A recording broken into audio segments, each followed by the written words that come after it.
အားလုံးပဲမင်္ဂလာပါရှင်။အာယူကျ channel ကနေပြန်လည်ပြီးတော့ကြိုဆိုလိုက်ပါတယ်။ဒီနေ့မှာတော့ပရိသတ်ကြီးတို့အတွက်ရေးချက်ထားတဲ့ဇာတ်လမ်းလေးကတော့စာရေးသူနေခါခါရေးသားထားတဲ့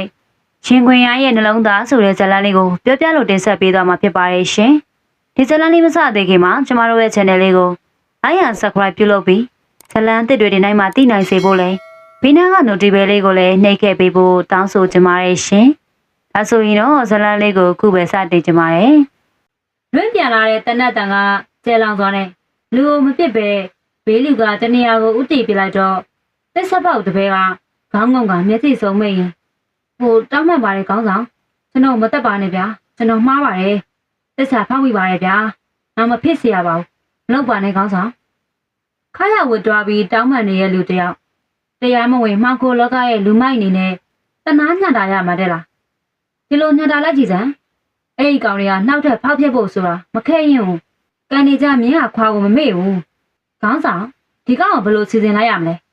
နေတွင်စိတ်ကလပ်ကိုဖာရှက်ရင်မှုတ်ထုတ်လိုက်တယ်ရှင်းလိုက်တုံးတိနေတဲ့စကားကရှင်းသွားပါတယ်ရှင်းပစ်လိုက်တဲ့အာခေါင်းဆောင်အဲ့လိုမလုပ်ပါနဲ့ဗျာကျွန်တော်နှောက်မဖြစ်เสียပါဘူးကျွန်တော်မသေးချင်သေးဘူးကျွန်တော်ညီမလေးရှိသေးလို့ပါမလုပ်ပါနဲ့ခေါင်းဆောင်အရင်မဆိုင်တဲ့နေတွင်ဟန်ချက်ပြတ်သွားတဲ့ခြေထောက်ကိုပြင်လိုက်ချိန်မှာဒီချိန်မှာတော့တဲမက်စွာခေါင်းထဲကိုကြည်စံပြည့်ဝင်သွားပါတော့တယ်ညီမကောင်းတဲ့သွေးနဲ့လဲကျသွားတဲ့တစ်ဆက်ပေါက်ငါတမိုင်းမှာနောက်တစ်ချိန်ပြင်ဆင်ကွေပေးပါနောက်တစ်ခါဆိုတာမရှိဘူးခြေချင်းကတေးချင်းပဲထိုင်ကိုကန်ထုတ်ပစ်ကအရေးမဆိုင်တဲ့ပုံနဲ့ကြော်ခိုင်းထလာခဲ့ပါတော့တယ်သူအဲ့ဒီကောင်မှညီမရှိသေးတယ်သူ့အကြောင်းစုံစမ်းထားအောင်ဟုတ်ခေါင်းဆောင်စိတ်ကရက်ကိုလက်ကြားရဲကနေဖဲထုတ်ပစ်ကခြေထောက်နဲ့နင်းချလိုက်တယ်ဆိုးလိုက်တဲ့ငါဘဝငါကြမှာဆိုးရတယ်ဘယ်ကနေအဲ့လောက်ကြီးအတန်ပြင်းနဲ့အငိုတန်နေပါလိမ့်နော်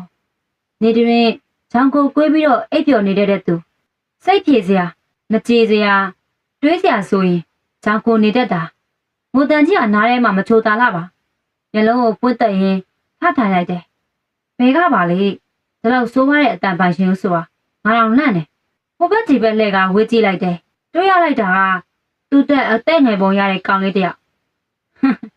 ၆ကက်ကရင်နေတွင်အဲလူနာကိုထသွားလိုက်တယ်နေ့လေကမိုးရထားတဲ့အငွေတက်ကမိုးချုပ်6နာရီလောက်ထိအငွေတက်ကမပြေသေးပါဘူးမိုးနှမ်းတို့မကင်းစင်သေးပါဘူးလူရွယ်အောက်ခိုင်ပေါ်မှာထိုင်ရင်လူကြားခေါင်းဝင်အောင်ငုံပြီးခေါင်းပြောင်လှုပ်ထားတဲ့ပုံကယောက်ျားဖြစ်ပြီးရောလို့တွေးမိတယ်နေတွင်အဲလူငယ်ရှိမှမတ်တက်ထားရင်အတန်ပြုတ်လိုက်တယ်ဟဲ့ကောင်မင်းမလုံးငိုနေရလဲတန်လွင်အတန်ကြားတာနဲ့လူကောင်းသားမှဝင်နေတဲ့ခေါင်းကဖြည်းဖြည်းချင်းမော့လာခဲ့ပါတယ်အရှင်းကနေပိတ်ရပြီးယောက်ျားပိသားတယ်လို့ယူဆတဲ့အဲ့လူပုံစံဗျာမင်းမလို့အတန်တည်းရဲ့ငိုနေရလဲလို့မေးနေတာအောက်ဆက်ဆက်နဲ့တီကြီးစွာမေးရတဲ့လူတကယ်ဆိုရင်တန်လက်ဘေကိုဝေးဝက်ကြည့်ပြီးတော့ဘသူမှမရှိမှရင်ထဲမှာမျိုးသိပ်ထားသမျှတွေကိုရင်ထဲပေါ့သွားအောင်လို့ငုံမိနေရပါဒီလူဘယ်ကနေထွက်လာပါလဲနေတွင်အဲ့ဒီလူကိုစူးစိုက်စွာကြည့်ရင်မင်းကယောက်ျားဖြစ်ပြီးတော့ဘာလို့ငိုတန်နေရလဲဒီလူဘလို့လူလဲတန်လင်မကျင်တဲ့ပဲနဲ့ဘိုးနဲ့ပေါက်သားထပြောရင်ရံဖြစ်တော့မှာပဲကိုမျက်ရည်နဲ့ကိုငိုတာသူနဲ့ဘာဆိုင်နေလို့လဲစိတ်ထဲမှာထူထောင်ပြစ်ချင်လိုက်ရင်တော့လေအင်းဗျာငိုချင်လို့ကိုငိုတာကြောက်လောက်ဆိုတဲ့ကြောက်ဖြစ်မို့လို့လေလူရဲကိုကြည့်တော့အသက်ကငငယ်နဲ့စိတ်တက်ကလည်းပြောညံ့လိုက်တာလို့နေတွင်တွေးလိုက်တယ်နေတွင်အဲ့ဒီလူငယ်ဘေးမှာဝင်ထိုင်လိုက်တယ်တန်လင်အနားကိုကတ်ထိုင်လိုက်တဲ့မသိရလူကြောင့်အနေရဲ့ကိုလေးကိုအစွန်ဘက်ကိုရွှေ့လိုက်မိတယ်โอเคမင်းငိုရတဲ့အကြောင်းရင်ပြောကြည့်ကွာတန်လွင်အဲ့လူကိုမောကြည့်လိုက်တယ်ဒီလိုအခြေအနေမှာမသိရလူတယောက်ကိုကိုဘဝကြောင့်ကိုခေခေကြောင့်ရှင်းပြရမှာတဲ့လားအဲ့လူပုံစံကိုကဲခက်ကြည့်တော့လေအရက်မြင့်နဲ့ဟန်မပွင့်တပွင့်စိတ်ယုံနှကန်းကခက်ညွညွနှကန်းဝေးရထူထူလေဘေးနားမှာလည်းတတူးထက်စင်ကထိုးထားတယ်တတူးကကျဲဆင့်3ဆင့်နဲ့နေတင်သူစကားမဖြေဘဲနဲ့ငေးကြည့်နေတဲ့အဲ့ဒီလူတွေကိုမျက်မှောင်ကျိုးလိုက်တယ်ဟဲ့ကောင်မင်းပြောလေဘာလို့ငါ့ကိုကြည့်နေရလဲမင်းငါ့ကိုလူကောင်းတက်လို့မထဲလို့လားโอเคဒါဆိုငါသွားမယ်တန်လွင်အရှိကနေထွက်သွားဖို့ပြင်နေတဲ့အဲ့ဒီလူကိုဒီလိုကြတော့လဲဘယ်ဟုတ်ပါမလဲစိတ်မကျင်တဲ့မှုတွေကမစုံတယောက်ကိုရင်ဖွင့်လိုက်ရင်စိတ်ပြေစရာတကူဖြစ်လာတယ်အဲ့လိုပြောနိုင်ဖို့ဆိုတာကကိုစိတ်မကျင်တဲ့မှုတွေကို နားလေခံစားပေးနိုင်တဲ့သူပဲဖြစ်ရမယ်မဟုတ်လား။အိုးမဟုတ်ပါဘူးဗျာ။ခင်ဗျားကလည်းကျွန်တော်တွေးဝေးနေရဗျ။ပြောတဲ့မပြောတဲ့ကျွန်တော်ပူတွေခင်ဗျားကိုကူးနေမှာစိုးလို့ပါ။မင်းပြောချင်တဲ့စိတ်ရှိရင်ပြောချလိုက်။ငါကနားထောင်ပေးရရုံပဲ။နောက်ရဲ့မင်းနဲ့ငါထပ်တွေ့ကြမှာလဲတွေ့မှာလေ။ဒီမျိုးကအကျဲကြီးစိတ်ချမင်းစကားတွေကိုဘယ်သူမှစိတ်ဝင်စားမှာမဟုတ်ဘူး။ तू ပြောတာလဲဟုတ်နေရပဲ။ကျေးဇူးတင်ပါတယ်ဗျာ။တွေ့တော့မတွေ့ပါဘူး။ဒါပေမဲ့မတော်တဆအဆုံးဖြစ်နာမည်ခေါ်လို့ရတာပေါ့ကျွန်တော်နာမည်တန်လွင်မိမဆန်တယ်။အော် तू မသိဘူးပဲတန်လွင်ကမိမဆန်တာမဟုတ်ဘူး။မိန်းကလေးမို့လို့ဒီလိုနာမည်ပေးရလေ။ तू မပုံစံကလည်းယောက်ျားလေးနဲ့မှားစရာပါပဲ။ဂုတ်ထောက်စပင်ကလေးနဲ့စပင်ပုံစံနဲ့တင်ဖြူပပရှိတဲ့မျက်နှာကယောက်ျားလေးကမိန်းမချောချောတယ်လို့ပဲထင်ကြမှာလေ။ထားပါလေဒါတွေကရေးမကြည့်ပါဘူး။ဟုတ်တယ်မိမဆန်တယ်။ခင်ဗျားနာမည်ရောပြောပြလို့ရမလား။နေတယ်ဟာဗျာနာမည်ကြီးရလဲမာဖီယာဂိုင်းကောင်းဆောင်ကြီးကြနေရပဲရဲရင်ရက်ဆက်တဲ့မထင်ရတယ်နေတယ်တစ်ချက်မြပြုံးရင်ဘယ်ဆိုးလို့လဲဒီကောင်မြင်ဆူးချတာကျွန်တော်ဒီကိုလာတာပတ်စံချဖို့ရောက်လာတာအကိုရှိတယ်သူ့ကိုလည်းတွေ့တယ်ဘာမှမထောက်ပတ်နိုင်ဘူးတဲ့သူလုံနိုင်တဲ့အထိအလုံးလုံးနေမှာတဲ့ဒါပေမဲ့မလောက်ဘူးဗျကျွန်တော်ဒီနေဆက်မြို့ကိုအကိုရှာရင်းနဲ့အလုံးလုံးပဲပတ်စံစုံပဲအိမ်ကိုပြန်ပို့မယ်ပေါ့အကိုကတော့ကျွန်တော်လာတော့နေစရာအခန်းငှားပေးပြီးကြတဲ့ကပျောက်သွားတာပေါ်မလာဘူးအိမ်လက်ကကျွန်တော်ရှင်းရတယ်အကိုကျွန်တော်စီကိုမလာတာတနကြော်နေပြီလူရဲ့ပြောနေရကိုနားထောင်နေတယ်ကျွန်တော်လည်းကြုံရအလုပ်လုပ်တယ်အခုငွေလည်းအတော်စုမိရနဲ့အိမ်ပြန်မယ်ပေါ့ဗျာအမေနဲ့မတွေ့ရလဲကြာပြီအဲ့ဒါကျွန်တော်ကားအဆင့်ဆင့်စီးတယ်ဘယ်လိုများသိကြလဲမသိဘူးဗျာကျွန်တော်ကအလုပ်လုပ်ပြီးတော့အိမ်ပြန်မှာပတ်စံပါရဲဆိုတာကိုပေါ့ပါသမျှပတ်စံတွေအလုခံရတယ်ဗျာကျွန်တော်တော့ဆိုရဲသူရှိသေးလို့လားဗျာခင်ဗျားလည်းတွေးကြည့်ပါလူရဲ့ပြောပြရနဲ့ချုံမွဲချငိုပါတော့တယ်ဒါကြောင့်မင်းငိုနေရပေါ့ဟုတ်တယ်ဗျဒါငိုစရာလားဗျာမင်းယောက်ျားမဟုတ်ဘူးလားလိုက်ပြန်ယူပေါ့တန်လွင်ခေါင်းကိုစက်ခနဲ့ထောင်းလိုက်ကဘလို့လဲဗျကျွန်တော်ဘလို့ယူလို့ရမှာလဲဒီနေ့ကကျွန်တော်ကြွချင်တာမှမဟုတ်တာကျုပ်ဆက်လိုက်ရင်အသားတခြားရိုးတခြားဖြစ်သွားမှာပေါ့နေတွင်လူတဲ့စကားကြောင့်မင်းတရေဘောကြောင်တာပဲဘာဗျကျွန်တော်ကတရေဘောကြောင်နေခင်ဗျားကြတော့ကျွန်တော်နေရာမှာဆိုရင်ဘာလုပ်နိုင်မှာမို့လို့လဲငါလားငါသာဆိုရင်တကောင်းမှအလုံးမပေးဘူးအကုန်တက်ပြစ်မှာခင်ဗျားကဘာကြီးမို့လို့လဲငါကလားကျေးစားလူမိုက်ဗျာ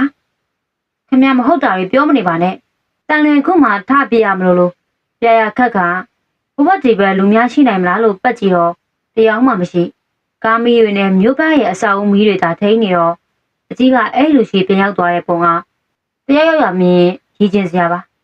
တန်လွင်စကားကိုမတုံမလုံးမဖြေပဲနဲ့နင်းနေဟန်ကြောင့်ခမရဘာပြောရလဲမတိတိတိမင်းနေတဲ့လူရွယ်ကိုကြည့်ပါမင်းမယုံလို့လားဟိုမဟုတ်ပါဘူးဗျာခမရနဲ့လည်းစကားပြောပြီးပြီဆိုတော့မိုးလဲချုပ်နေပြီမိုးနောက်တက်မရခင်ကျွန်တော်ပြန်တော့မယ်ကျွန်တော်စကားတွေနားထောင်ပေးရကျေးဇူးတင်ပါတယ်ဗျာခွင့်ပြုပါဦးတန်လွင်အမှန်တော့အဲ့လူနာမှာဆက်နေဖို့မသိအောင်ဒူးတုံလာတယ်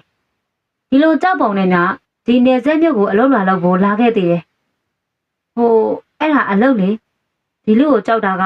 လူမိုက်မို့လို့ပါလို့တွေးရင်မင်းပြန်တော့မလို့လားဟုတ်မိုးချုပ်တော့မယ်လေဗျာမထက်ရက်ပြီးတော့ကြောပွဲအိတ်ကိုပြင်းက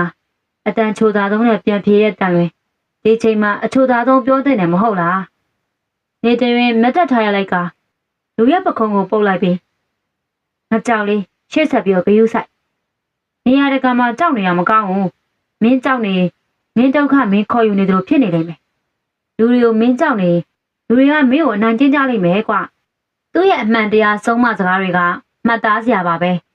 ကျေးသားလူမိုက်ဆိုတာအခုပြစ်ကနတ်ဆိုးကနတ်ကောင်းကိုတရားပြနေတယ်လို့မင်းတော့ငါလည်းပြန်တော့မယ်ကြောခိုင်းရပြင်လိုက်တယ်နောက်တစ်ချိန်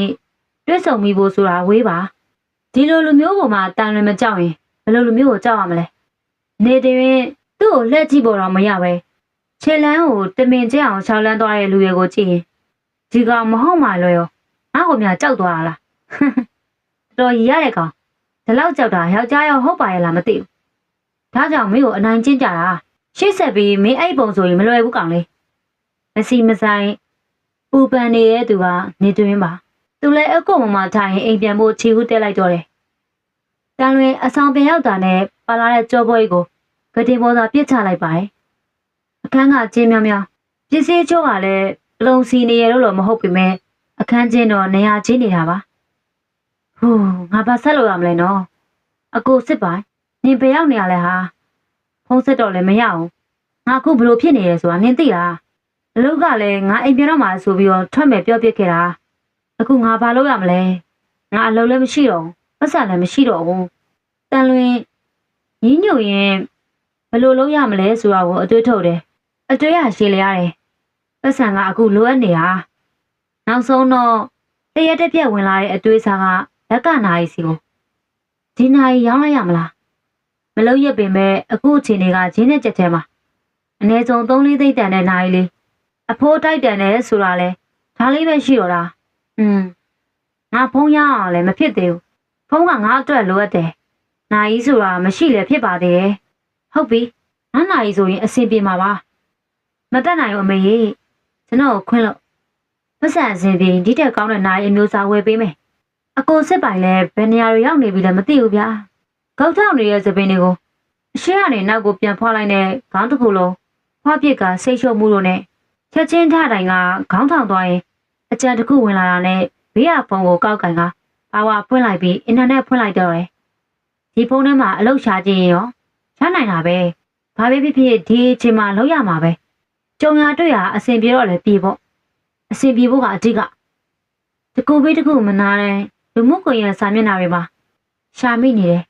အလုပ်ခေါ်ယူထားတာတွေ့ပေမဲ့ပေးရလာစားသဘောမကျတဲ့အလုပ်ဝင်ရတဲ့အချိန်အကန့်အသတ်နည်းနည်းတော့စီစာကြောင်လိုက်တယ်နောက်ဆုံးတော့တက်လာတဲ့ဝန်ထမ်းခေါ်ယူတဲ့ပညာတွေ့လိုက်ရတယ်အဲ့ဒါကရိုးရိုးမဟုတ်တဲ့အနုပညာအာရုံတယောက်ရဲ့အတွေ့အမှုအဖြစ်တန်လွင်စိတ်ဝင်စားသွားတယ်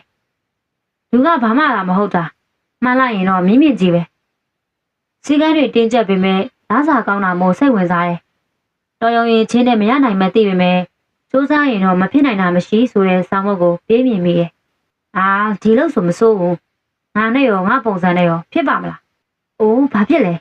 အရေးဆုံးရမှာပေါ့ငါကဘယ်ကပတ်စံနဲ့လှုပ်သွားပြီးရှောက်ရမှာလဲတွေးနဲ့စောစောကအမေပေးထားတဲ့နိုင်လေးကိုရောင်းမယ်ဆိုတဲ့အတွေ့အတွေ့ကအကောင့်ထဲပေါ်သွားတော့တယ်ဟုတ်ပြီလေစွန်သွားရမယ့်အတူတေးမြေကြီးရှင်ရွှေထီးပေါ်ဟာအမေရဲ့သမီးကြားလေးပြန်မလာရင်တော့အမျှတာဝေလိုက်ပါတော့ပြန်လာခဲ့ရင်တော့အမေဘဝပြောင်းသွားရစေမယ်လို့ကတိပေးပါတယ်ကိုစကားပြောဖို့ကိုတွေးမိကကျွန်တော်အဆင်ပြေပြီးငွေပါလာမှာကိုပြောတာပါအကြံကြီးတာမသေးချာမရရတဲ့ရင်းနှီးမြှုပ်နှံမှုကြီးတခုအရင်ဆုံးတော့နိုင်လေးရောင်းဆိုင်ကိုတွားရတော့မယ်လက်ဖြတ်နိုင်ရဲ့ရောင်းဆိုင်ကိုထိုးမယ်နိုင်လေးရေမင်းကိုတော့ငါတန်ရောစဉ်ရှိပါတယ်ဒါပေမဲ့ငါအခက်ခဲတွေမင်းဘယ်နားလဲမလဲကွာစိတ်မကောင်းတဲ့မျက်ဝန်းလေးနဲ့နိုင်ကိုကြည့်ကစကားဆိုမိတယ်မသေးချာတော့မသေးချာဘူးမလုပ်ကြည့်ရသေးပဲတွေးကြောက်နေလို့လည်းမရဘူးကံတရားပေါ့နောက်ဆုံးခြေတန်တဲ့ရန်သူတရားကိုပြရမယ်ကိန်းပါပဲငါပိုင်ဆိုင်တဲ့ပစ္စည်းတန်ဖိုးရှိတာအမေဝယ်ပေးတဲ့နိုင်ကနောက်ဆုံးပဲအောင်မြင်ပါစေခြေတော့ကိုမိုးပေါ်ထောင်ကအိယာခဏနန်းပေါ်လှည့်ချလိုက်တယ်မနေ့ပြန်အပေါင်းဆိုင်မဟုတ်ရင်အယောင်းဆိုင်ကိုခြေလန်းချရမယ်မိုင်းတချင်းပြီးဆုံးချိန်မှာအကာလေးတင်တာနာပြီးရေဘူးကိုယူကမော့တောက်လိုက်တယ်မိုင်းအဆင်ပြေလားနောက်ကျောစီကစကားမေးတဲ့ကိုလှည့်ကြည့်မိဟုတ်အဆင်ပြေပါရဲ့တိုက်တာဒီတချင်းအန်တီပီတော့ကျွန်တော်စူးစမ်းနေတာအေးမိုင်းမင်းအញ្ញမ်းတော်ပါရဲ့ကွာကျေးဇူးတင်ပါတယ်ဒါရိုရာကြီးမနေ့ပြန်မိုင်းအတွင်းရွေးမှုပြောင်းပြဖို့ဝန်ထမ်းခေါ်ဖို့တရားဝင်ကြေညာထားတယ်မိုင်းတက်ပြင်းခက်မြင့်မြင့်ချလိုက်ကကောင်းတယ်လို့သူတို့စီစဉ်ကြပါစေကျွန်တော်ကတော့အဆင်ပြေပါတယ်မူးဖို့မိုင်းရဲ့ရီစာဟောင်းမှမသိခဲ့ရဘူးတာဝန်ရှိသူတွေကလည်းမသိလို့နေမှာပါမင်းရဲ့အတွင်းရွေးမှုလုပ်ရမယ်ဆိုလို့သူကုမ္ပဏီကနေအလုပ်ထွက်မယ်ဆိုရဲစတင်တာပဲဒါကြောင့်စာချုပ်အတွက်နှစ်ဆပြန်ရောပေးမယ်တဲ့သူ့သဘောနဲ့အလုပ်ထွက်တာမို့လို့မိုင်းတို့လူမျိုးဒီမိမညင်တာတော်တော်လေးအံ့ဩတယ်ကွာသူတို့အကြောင်းဒါကြကြီးမှကောင်းကောင်းမသိပဲမိုင်းချီးကြနေတဲ့ချွေးတို့ကိုတုံရင်ကျွန်တော်ကဘာများကောင်းလို့လဲဗျာသူထားခဲ့မယ်ဆိုကြတဲ့ကကျွန်တော်ကသူ့မမောစရာအထင်ကြီးစရာဘာမှမရှိလို့ပေါ့ဗျာဟာမိုင်းရ မင်းကိုတက်တက်လှလို့ခြင်းနေတဲ့မိန်းကလေးတွေအများကြီးပါကွာမင်းတို့နိုင်ငံကျော်အဆိုတော်အန်ရောတယောက်ကိုဒီကောင်မညင်းတာဘယ်လိုမျိုးလဲမိုင်ကိုကိုနှိမ့်ချစရာလို့လားမင်းရဲ့အောင်မြင်မှုသူ့အထင်မကြည့်တော့ရေးဆိုင်စရာလားစိတ်ချမနှက်ဖြတ်မင်းအတွက်အတွင်းရေးမှုခန့်မဲ့အစီအစဉ်မှာငါကိုယ်တိုင်ပါဝင်မှာမိုင်းဘက်ကနေမခံမရနိုင်ပြောနေတဲ့ဒိုင်တာကြီးကိုကြည့်ရင်ဒိုင်တာကြီးကျွန်တော်အတွက်စိုးရိမ်ပေးနေလို့ကျေးဇူးပါဗျာကျွန်တော်နဲ့မှုကြမှာဘာပတ်သက်မှုမှမရှိပါဘူးကျွန်တော်အလုပ်ကိုပါအံအောင်ဆိုင်မယ်ကောင်းတယ်မိုင်းမင်းကစိတ်ထားကောင်းတဲ့လူတစ်ယောက်ပါမင်းဘဝမှာမင်းကိုကျင်နာတတ်တဲ့သူပေါ်လာမှာပါအဲ့ဒီခါကျမှမှုပို့ဆိုတဲ့မိမနာနာရမှာငါရဲရဲကြီးပြောရဲ့ဟုတ်ပါပြီဒါဒါကြီးဟာကျွန်တော်ကြောင့်အမုန်းတွေပွားနေရပြီပဲဘာမှပူမနေနဲ့တော့မနေ့ပြန်သူလိုရမယ့်ကိစ္စတွေပြီးရင်ငါတော့မှာပဲဗျာတကယ်တော့မိုင်းရင်နာနဲ့မေးပြောက်ပြီးဖို့သူမတောင်းဆိုတဲ့လူသိရှင်ရတွဲဖို့ဆိုတာမဖြစ်နိုင်သေးဘူးမိုင်းတွေ့ရောသူမတွေ့ရောမိုင်းဆိုတာအခုချိန်မှာတဟုန်တို့အောင်မြင်နေတဲ့အိုက်တော့တရားဘွားမို့ကတိန်ကပါအဖြစ်မခံနိုင်တာကိုနားလည်ပေးဖို့တောင်းဆိုပေမဲ့မှုဖို့ဘက်ကမဖြစ်နိုင်တဲ့အခြေအနေနဲ့လမ်းခွဲတာမိုင်းရဲ့အတွေ့အမှုအဖြစ်ခန့်တာနဲ့အလုတ်ထွက်ခွင့်တင်တာပါပဲသူတို့နှစ်ယောက်ရဲ့အခြေစလန်ကပြီးဆုံးခြင်းလို့စာရန်ကဘသူမှမသိလိုက်ကြတာပါပဲမိုင်းဖုန်းတန်ကမြည်လာတာမို့ဒိုင်တာကြီးခွင့်ပြုပါအောင်အေးမိုင်းဖုန်းသားကိုရောက်လာတာနဲ့အနီကအကိုတဲ့ဟယ်လိုအကိုဘာကြောင့်ရှိလို့လဲမင်းတရွေးနေကြတာမင်းတော်အောင်မြင်နေပဲကျွန်တော်လောက်ချင်တာလောက်ပိုင်ခွင့်ရှိတယ်အကိုမနှောက်ယှက်ဖို့မျှော်လင့်တယ်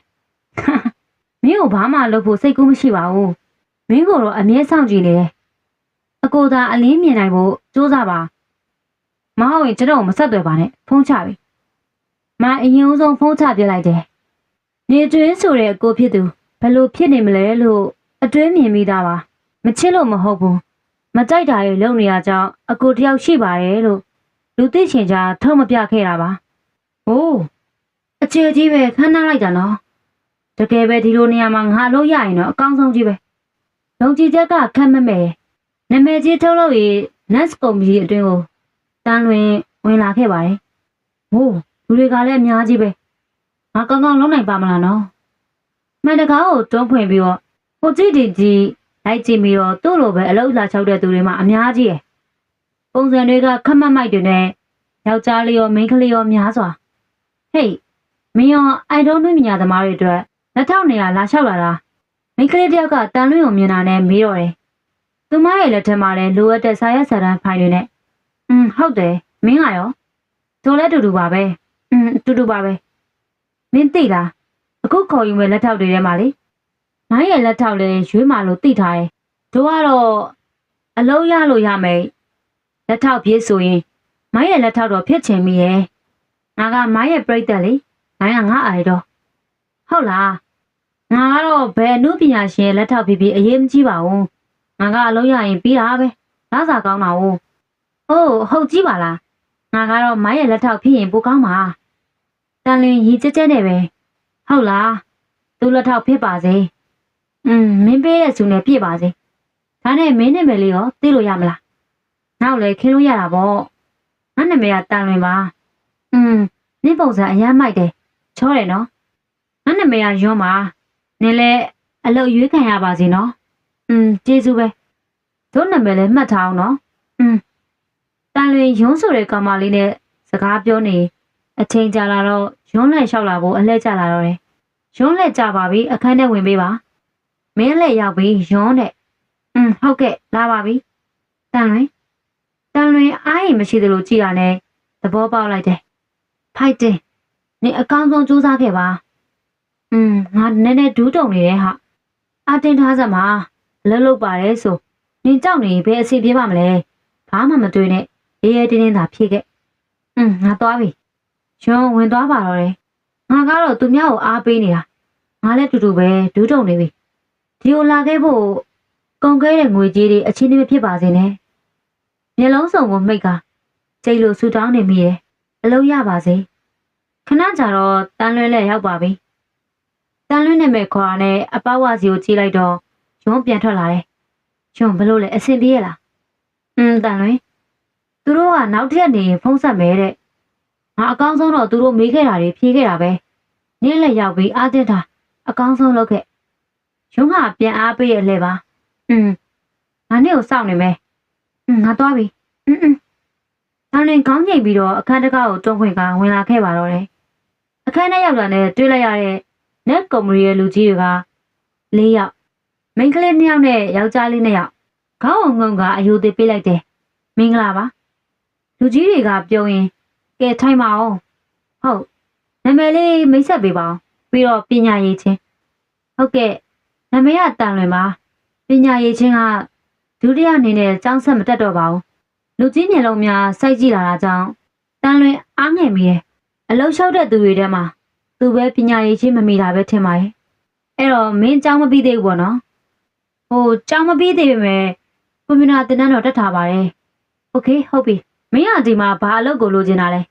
နာမည်ကြီးအနုပညာရှင်တွေရဲ့လက်ထောက်ဖြစ်ထောက်ချင်တာလားဟုတ်ကိုယုံကြည်မှုရှိလားဟုတ်ကဲ့အကောင်းဆုံးစူးစမ်းပါပါအလုပ်ပေါ်တာဝန်ကျအောင်စူးစမ်းပါမယ်ကောင်းပြီလေမင်းအနုပညာနဲ့ပတ်သက်ပြီးတော့ဝါသနာပါတာမျိုးစိတ်ဝင်စားတာမျိုးရှိလားဟုတ်ကဲ့တချင်းနားထောင်တာတချင်းဆိုတာဝါသနာပါပါတယ်မင်းရဲ့အလုပ်တွေဖြည့်ထားတဲ့ဖိုင်တွေကိုဒီကလူကြီးတွေစစ်ဆေးထားပါမယ်တရက်အတွင်းဖုန်းဆက်မယ်မင်းဖုန်းနံပါတ်ကိုဆက်သွယ်ပေးပါမယ်ဟုတ်ကဲ့ပါမင်းဖြေလို့ပြီးပါပြီတိတ်မခက်ခဲတဲ့မိကုန်းတွေပါပဲ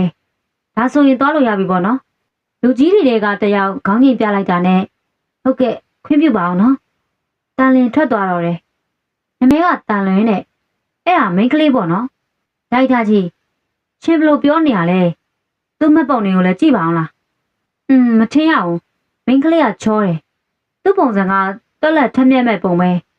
အဲ့တယောက်မိုင်းရလက်ထောက်ပြီးခန့်ပေးပါလားဒိုက်တာကြီးဘာလို့သဘောကျတာလဲမိုင်းရကော်မတီကအဓိကနော်အဓိကမို့လို့ပြောတာပေါ့ဗျာသူ့ပုံစံကအလုပ်ကိုပဲစိတ်ဝင်စားမဲ့ပုံကြည့်ပါလားအလုပ်လာလျှောက်တဲ့သူတွေအကုန်လုံးထဲမှာမိုင်းရလက်ထောက်ရဖို့ကြီးပဲပြောကြတယ်တောင်းဆိုကြတယ်အဲ့ဒီခြားတိုက်ကမှိုင်းကြောင်းတော့မပြောအဲ့လိုလူကမှမှိုင်းအတွက်ဆက်ကြရမှာပေါ့ဒိုင်တာကြီးပြောတာမှန်ပါတယ်နော်မနေ့ကတည်းကစောင့်လိုက်ပါဦးဟုတ်ပါတယ်ကျွန်တော်ကမှိုင်းအတွက်အရင်လူရွေးတာပါတန်လွင်ထွက်လာတာနဲ့ရုံးဆိုတဲ့ကောင်မလေးပြုံးကတန်လွင်ဘလို့လဲအဆင်ပြေခဲ့လားထင်တာပဲမဆိုးဘူးလို့တော့အေးပါငါတို့အတူပြန်ရအောင်နော်ဒါနဲ့နေရဘဲကလည်းဒီနေရာနဲ့ဝေးလားဒါမှမဟုတ်နေရလားအခုမှသာသိရဲတာပြောတာမထင်ရဘူးတန်လွင်ကိုရုံမီးနေတာကရင်းနှီးရတဲ့သူတွေပမာငါကနေရပါဟုတ်လားနှစ်ယောက်တူလက်ကုံမီကထွက်လာခဲ့တော့နှစ်ယောက်တူပလက်ဖောင်းပေးတိုင်းလမ်းတူလျှောက်လာမိတယ်နေကဆိုတော့နေထိုင်ဖို့အစင်ရောပြေးရလားဒီလိုပါပဲဟာငါမနေ့ကမှဒီမြို့ရောက်လာတာအခုတော့တဲခုတ်ခံမှာပဲနေနေတာအလုပ်ရခဲ့ရင်တော့ငှားရမှာပေါ့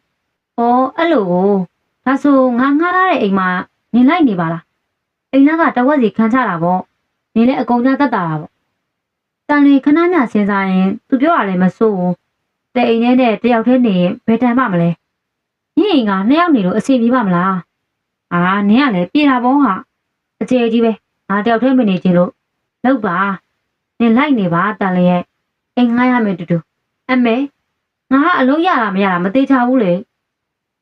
ဘာဖြစ်လဲဒီလိုမရတော့လဲနှောက်လို့တခုပေါ့အိမ်ဆိုတာကနင်းထင်သလောက်ရှာဖို့မလွယ်ဘူးလွယ်ပဲထောင်းအစင်မပြေနိုင်ဘူးနင်သိရတာသိပါတယ်အဲ့တော့ငါနင်းနဲ့အတူပဲနေရမယ်ပေါ့အင်းလေကောင်းနေရအောင်ငါလဲငွေကုန်တက်တာတယ်လို့နင်လဲတက်တာပဲအေးပါငါပစ္စည်းတွေတွားယူမယ်ငါရောလိုက်ကူတယ်ပေးမယ်လေအရာအားလုံးအစင်ပြေစေမဲ့နမိတ်လားတော့မပြောတတ်ဘူးရုံးဆိုရတဲ့ငယ်ချင်းကိုကောက်ရလိုက်တာနဲ့တန်လင်းအတွက်အစင်ပြေကံကောင်းစေခြင်းတခုကျန်တာတခုပဲအလုံးရဖို့တန်လွင်အပြင်ကတကားခောက်တန်ကြောင်တန်လွင်ခေါင်းထောင်ကအေးရမောရပါဘူးဆိုနိုးနေပြီခဏလေးတန်လွင်ငါတို့အလုံးရေးခံရတယ်ဟာထားတော့မျက်နှာတိပြီးသွားရအောင်လို့တန်လွင်အခန်းပြင်ကရုံးစကားဆုံးတာနဲ့အပြင်ကိုအပြေးထွက်ရင်ရွတကယ်ကြီးဟာဆိုငါ့ကိုဖုန်းဆက်တာနဲ့နင့်အတွက်ပါတခါတည်းမေးလိုက်တာနင်အရေးခံရတယ်တဲ့ဖုန်းဆက်မှလို့ပြောတော့မပြောတော့နဲ့ငါပြောလိုက်မယ်လို့ပြောလိုက်တာတန်လွင်ကငါအခန်းပေါ်ပါလို့တကယ်ကြီးလားပြောရပြီဟုတ်ပါပြောလိုက်တာတန်လွင် မြောက်ရှုံးအောင်ခုံပေါက်ရင်ပါဇက်တွေကတချင်းဆိုရင်ကြားရတဲ့သူရှိနေရင်တော့ညဝင်ချိုးမမထင်ဘူးမျက်နှာတစ်ကိုရေချိုးခန်းဘက်ကိုဝင်သွားပါတော့တယ်ဟုတ်ကဲ့မင်္ဂလာပါတန်လွင်နဲ့ယွန်းဟုတ်ကဲ့မင်္ဂလာပါအရွေးခံရတဲ့သူတွေက9ယောက်လောက်ပဲရှိမယ်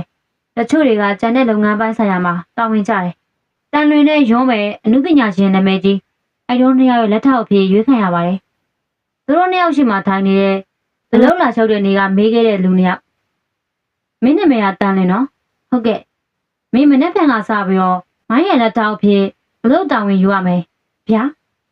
တန်လွင်ယွန်းကိုကြည့်လိုက်တော့ယွန်းကမိုင်းရဲ့လက်ထောက်ဖြစ်ချင်နေတာလေဒါပေမဲ့တကယ်တော့သူဖြစ်နေတယ်သဘောမကျလို့လားဟိုမဟုတ်ပါဘူးအန်ဟောသွားလို့ပါကောင်းဆုံးစူးစမ်းပါမယ်ဟုတ်ပြီမင်းနာမည်ကယွန်းနော်ဟုတ်ကဲ့ရှင်မင်းကကြော်ရှင်းမေရဲ့လက်ထောက်ဖြစ်တာဝန်ယူရမယ်နာမည်ကြီးတယောက်ဆောင်မင်းသမီးရဲ့လက်ထောက်ပဲဘယ်ဆိုးလို့လဲယွန်းကျဉ်းနှံ့မိပါတယ်ဟုတ်ကဲ့အကောင်းဆုံးစူးစမ်းပါမယ်โอเคမင်းတို့2ယောက်ကအခန်းတို့ပေါ်နေနော်ဟုတ်ပါတယ်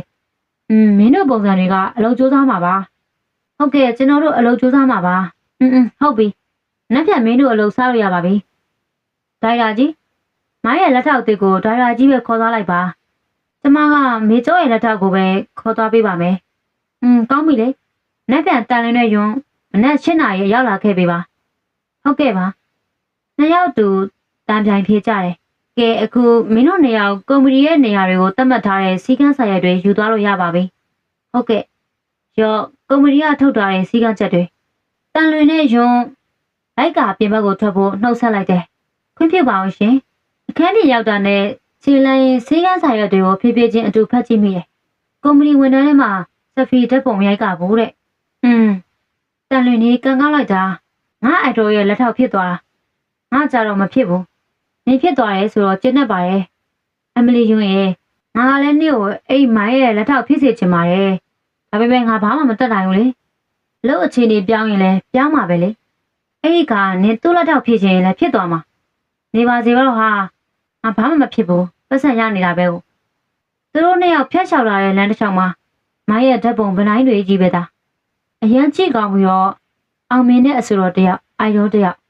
အဲ့ဒီလူရဲ့လက်ထောက်ဖြစ်တန်လွင်အလုပ်လုပ်ရမှာကိုတွေးပြီးတော့အဆင်ပြေပါမလား။ तू ကဘယ်လိုလူစားမျိုးလဲ။နောက်တည့်ရက်အလုပ်ဆောင်ဝင်ရမယ်နေ့။တန်လွင်မင်း9နောက်ကိုလိုက်ခဲ့ပါ။ဒါကမင်းရဲ့ဒီနေ့အတွက်အချိန်စရာ။ तू လုပ်ရမယ့်အလုပ်တွေကိုမင်းကပြောပေးရမယ်။စီစဉ်ပေးရမယ်။ဟုတ်ဒိုင်ယာကြီး။လူများကဒိုင်ယာကြီးဆိုတော့ तू မှလည်းဒိုင်ယာကြီးပေါ့။ तू မှလည်းခေါ်လိုက်တာပါ။သွားစို့ဟုတ်ကဲ့ဒိုင်ယာကြီးဆိုတဲ့သူရဲ့ကားနဲ့ပါသွားခဲ့ရပါတယ်။ဒီနေ့အလုပ်ဆက်လုပ်ရမှာဆိုတော့အစမှအားလုံးအဆင်ပြေပါစေလို့ဆုတောင်းရင်ကားပခင်ထိုးပြရနဲ့တန်လွင်တဲ့ဒိုင်ယာကြီးဆင်းလိုက်တယ်။မိုင်းအပြင်ကလူခေါ်ဘဲတန်ကြောင်ပြေးဆက်နဲ့ပြေးနေတာကိုရက်ရင်တပတ်ဖြူကိုပခုံးပေါ်မှာတင်ကကြီးကြနေတဲ့ချွေးတွေကိုတုပ်ရင်တကားရှိရကိုလာခဲ့တယ်။မိုင်းဒိုင်ယာကြီးဘာလို့လဲ။ဒီမှာမင်းရဲ့လက်ထောက်အစ်ကိုလာပို့ပေးတာ။မိုင်းလက်ထောက်ဆိုတဲ့သူကိုတစ်ချက်ကြည့်လိုက်တယ်။မိန်းကလေးလာယောက်ျားလေးလားဝေခွဲမရပေမဲ့ကြည့်ကောင်းတဲ့မျက်နှာပိုင်ရှင်လေးနဲ့ဖြစ်ဆန်နေတာကတမျိုးအမြင်မရိုင်းပါဘူးတန်လွင်မြင်လိုက်တာနဲ့မိုင်းရဲ့ချွေးဆက်တို့နှစ်ဖူးမှစီးကြနေတော့တော်တော်လေးချောတယ်တီဗီဖန်သားပြင်ပေါ်နဲ့ဓာတ်ရိုက်လွှင့်တဲ့ရှိုးပွဲတွေမှာတော့မိုင်းကိုမြင်ဘူးတယ်အပြင်မှာပိုချောတယ်လို့ထင်တယ်အခုမှအပြင်မှာမြင်ဘူးလားပါအိုးတော်တော်ချောတယ်လို့ပဲငေးလုံနေတဲ့ကိုကိုပြန်ထိလို့တတိပေးမင်္ဂလာပါအကိုမိုင်းအထဲဝင်လေအော်ဟုတ်တန်လွင်တုံဆိုင်နေတဲ့ခြေလမ်းတွေဝင်လိုက်တော့တယ်မိုင်းဒါကမင်းရဲ့လက်ထောက်တစ်ပဲသူ့နာမည်ကတန်လွင်နဲ့မင်းကလေးကယောက်ျားလေးလားပုံစံနဲ့နာမည်ကအချောက်လားမိဘုံကတန်လွင်ဒေါ်ပါမိတယ်မင်းကလေးပါဗျမင်းကလေးပေါ့ဘာလဲသူ့ပုံစံကခက်လလောင်နေသူမကဘာဖြစ်နေလို့လဲဟုတ်ပါတယ်မိုင်းမင်းမနှောက်ရဘူးလေခုမှလောလောရမယ်သူကျွန်တော်မလောက်ပါဘူးဒိုင်ယာကြီးကလည်းသူ့ပုံစံကနည်းနည်းထူးဆန်းနေလို့ဘာထူးဆန်းတာလဲတန်လွင်အစင်မပြေဖြစ်မှာမလိုလားပါဘူးဆိုမှဆဆချင်းကလေးကဒီလူကလှောင်းနေတာသိတာလားသိခံရမယ်ငါလောက်ကလွယ်တာမဟုတ်ဘူးတပြင်းရှည်ကိုမှုတ်ထုတ်လိုက်ကအဲ့ဒီမိုင်းဆိုတဲ့စတာသိတော့မှမထင်ဘူးအဲ့ဒီတယောက်ကြောင့်မင်းညကလေးကဒိုင်ယာကြီးက မိုင်းကိုဖုန်းလက်ဆက်ပြောပြီးသားမနေ့ပြန်သူ့ရဲ့လက်ထောက်အသေးဝင်လို့ရမယ်ဆိုအောင်โอเคဒါဆိုကျွန်တော်ရေချိုးလိုက်အောင်ပဲဒိုက်တာကြီးကြည့်ပြီးတင်ပေးလိုက်ပါအောင်ကျွန်တော်သွားပြီဟာဒီကောင်မင်းရဲ့လက်ထောက်ကိုမင်းအလုပ်ကိစ္စတွေမင်းပြောရမှာလေငါကဘယ်လိုလုပ်ဒီကောင်ကွာဒိုင်ယာကြီးအလုပ်ခံတာလေဗျာမင်းရတော့လေမိုင်းကအပေါ်ကိုတက်သွားတော့တန်လွင်သူတို့နှစ်ယောက်ဖြစ်ကိုကြည့်ငါတော်အားမွေးရပါလားဘယ်လိုကူလောက်ဘူးလို့တွေးတန်လွင်ဟုတ်ကဲ့ဒိုင်ယာကြီးမင်းကိုပေးထားတဲ့စာရွက်တွေကတနေ့တာမိုင်းလုံရှာရမယ်တနေ့တာအတွက်မန်နေဂျာကစာရွက်ပေးလိမ့်မယ်မင်းသွားယူပါဟုတ်ကဲ့ငါလည်းဒီလောက်ပဲပြောနိုင်တယ်တနာကတော့မင်းသူနဲ့ပြောပါမေးပါဟုတ်ကဲ့ဒိုင်ယာကြီးတိတ်ကြောင်နေနေသိလားမိုင်းကအတီပေါင်းနဲ့အစတန်နေတကယ်တော့ तू ကသဘောကောင်းပါတယ်ဟုတ်ကဲ့ဒိုင်ယာကြီးကျေးဇူးတင်ပါတယ်ဗျာဟာမဟုတ်တာမင်းကစကားပြောတာယောက်ျားလေးဆန်တာပဲကွာဟုတ်ကဲ့ငငယ်လေးတာဒီလိုပဲပြောတတ်လို့ပါမဆိုးပါဘူးကောင်းပါတယ်တမျိုးထူးဆန်းတာပေါ့ဒါနဲ့ငါသွားတော့မယ်အလုပ်လည်းရှိသေးလို့မင်းမိုင်းနဲ့အတူလာခဲ့သူ့အတွက်လိုအပ်တာလုပ်ပေးလိုက်ပါသူပြောလိုက်မယ်ပြီးတော့စောစောကငါပေးခဲ့တဲ့အချိန်စရာမိုင်းရဲ့ဒီနေ့လုပ်ရမယ့်အလုပ်တွေမင်းစီစဉ်ပေးရမှာပဲမင်းလုပ်ရမှာအတက်နိုင်ဆုံးအမှားကိအောင်မင်းလုပ်နိုင်ဖို့စူးစမ်းကွာနော်ဟုတ်ကဲ့ဒါရီတာကျွန်တော်နားလဲပါတယ်စိတ်ချပါစူးစမ်းပါမယ်ဒီနေရာမှာအလုပ်ရဖို့တိတ်လို့ကူတာမှမဟုတ်တာအေးပါမင်းတော်မှာပါကျေးဇူးပါဒါရီတာကြီးဒါဆိုငါသွားနေပြီမိုင်းကိုလည်းပြောလိုက်ငါသွားပြီလို့ဟုတ်ကဲ့ပြောလိုက်ပါမယ်ဒါရီတာကြီးကထပ်သွားတာနဲ့တန်လွင်ဟိုဒီလျှောက်ကြည့်ကမိုင်းရဲ့အိမ်ကိုအကဲခတ်ကြည့်တယ်သူကအရန်ချမ်းသာပဲနေမှာအင်းလေအမင်းနဲ့လူတယောက်ပဲငါလိုဘာမဟုတ်တဲ့တာမန်လူတယောက်မှမဟုတ်တာအခုမိုင်းဆိုတဲ့နုပညာရှင်ကိုမသိရသူမရှိဘူးကလေးရောလူကြီးလူငယ်လူလက်မရွေးမိုင်းကိုမကြိုက်ဘူးဆိုတဲ့သူကခက်ရှားရှားရဲ့ဒီလိုနုပညာရှင်ရဲ့လက်ထောက်အဖြစ်အလုပ်ရခဲ့တာဆုလက်တစ်ခုပါအကောင်းဆုံးကြိုးစားရမယ်မဟုတ်ပါလားလို့တွေးနေသူ့အတွက်ငါဘာတွေစီစဉ်ပေးရမလဲသူဘာတွေကြိုက်တတ်တာလဲငါဘာတွေယူခဲ့ပေးရမှာလဲတန်လင်းတယောက်တည်းစကားဆိုနေတော့လေကားတိုင်းဆင်းလာတဲ့မိုင်းအတန်ပြုတ်ရင်တန်လွင့်နာရောက်တာနဲ့တီဂျီမှုတို့နဲ့အိုင်ဒိုဆိုင်ပန်းကမင်းနဲ့မတန်လွင်နော်ဟုတ်ငါပြောမယ်ငါအတွက်ဘာမှတော့တိတ်လုပ်ပေးကြမလို့ပါဘူးမင်းကိုသူတို့တွေအလုပ်အတွက်အချိန်စရာဆာရတိုင်းငါလုပ်ရမယ့်လုပ်တွေကိုညှိပေးအောင်ပဲမင်းကိုသူတို့ငါအတွက်လုပ်ပေးဖို့ခိုင်းထားတဲ့အတိုင်းပဲမင်းလုပ်ပါဒါပေမဲ့ငါလုပ်ချင်တာလုပ်တဲ့အခါမှာမင်းဝင်မပါရဘူးအဲ့ဒီတခုတော့မင်းသိထားရုံပဲဟုတ်ကောင်းပါတယ်ဒါနဲ့ဒီနေ့အချိန်စရာအတိုင်းဆိုရင်အခုပဲစားထွက်လို့ရပါပြီအမှလည်းကားရောက်နေပါပြီဘာများလိုအပ်သေးလဲကျွန်တော်ယူခဲ့ပေးမယ်မိုင်းပြုံးလိုက်တယ်ဒီခြာထိတ်ပေါက်စအခုမှသာအလုပ်ဆလုပ်တာသူ့ကိုနည်းနည်းမှမကြောက်ပဲနဲ့တကယ်ဝိုင်းရင်အလုံးလုံးနေကြပုံစံမျိုးတိုင်းသူ့ကိုပြောနေတာပါဟိုမှာငါအတွက်လိုအပ်တဲ့အဝတ်အစားအလုံးထည့်ထားတဲ့အိတ်မင်းယူခဲ့နော်ပြီးတော့ဟိုမှာရေဘူးတစ်ခါရထည့်ခဲ့ရောမိုင်းညွန်ပြတဲ့အရာတွေကိုတန်လွင်မျက်လုံးနဲ့အလို့ရအောင်ကြည့်လိုက်တယ်ကျွန်တော်ယူခဲ့ပေးပါမယ်โอเคငါသွားပြီမိုင်းရှာထုတ်အုပ်ထုတ်နဲ့မတ်ကိုတက်ကအပြင်ထွက်သွားတော့တယ်တန်လွင်သူယူခိုင်းတာတွေကိုမနိုင်နိုင်အောင်အားလုံးတည်လာခဲ့ပါတယ်ကားနာရောက်တော့ကားမောင်းတဲ့သူဆင်းလာကသူမပစ္စည်းတွေကိုတော့ကူတည်ပေးပါတယ်ဘေးငါတည်ပေးမယ်ကားနောက်ခန်းထဲထည့်လိုက်ကျေးဇူးပဲဒါနဲ့မင်းကလက်ထောက်ဆိုပါလားဟုတ်ပါရဲ့ဒီနေ့မှစပြီးအလုပ်ဝင်တာမင်းနာမည်ဟာတန်လွင်ပါထုံသွားတော့မယ်ငါနောက်ကြရင်ဘာတကူမှဆက်မလုပ်ချင်တော့ဘူးကွာမင်းနေကြတာလားသူမနဲ့အဲ့ဒီကောင်လေးစကားပြောနေတာကိုမိုင်းကကားပေါ်ကနေလှမ်းអော်တော့တယ်လာပြီမိုင်းတန်လွင်သွားရအောင်မိုင်းကမရဘူးသူကသဘောကောင်းပေမဲ့တခါတလေစိုးတယ်ငါစူးစမ်းမှာပါသူ့ကိုကောင်းကောင်းအလုံးလုံးနိုင်အောင်တက်တော့နင်ကားပေါ်တန်လွင်မိုင်းရှိနေတဲ့ဘေးဘက်ကတကားကိုဖွင့်ကတက်ထန်လိုက်တယ်မိုင်းကတော့ဘာမှအရေးမဆိုင်တယ်လို့နဲ့ဖုန်းသုံးနေတယ်ကားကမောင်းထွက်သွားတော့တယ်